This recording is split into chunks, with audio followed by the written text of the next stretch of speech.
Hello guys, welcome back to the channel. In this today's video, I'm going to show you how to private TikTok account.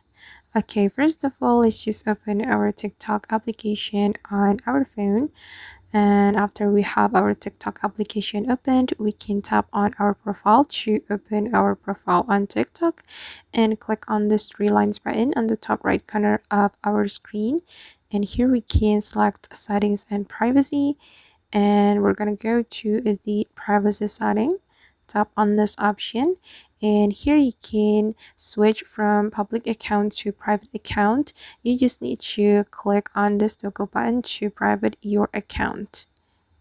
Okay, and now my account has become private account.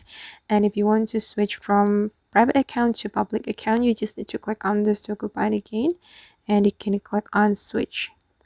Alright guys, and that's how we can private our TikTok account. I hope this tutorial will be useful for you. Thank you so much for watching.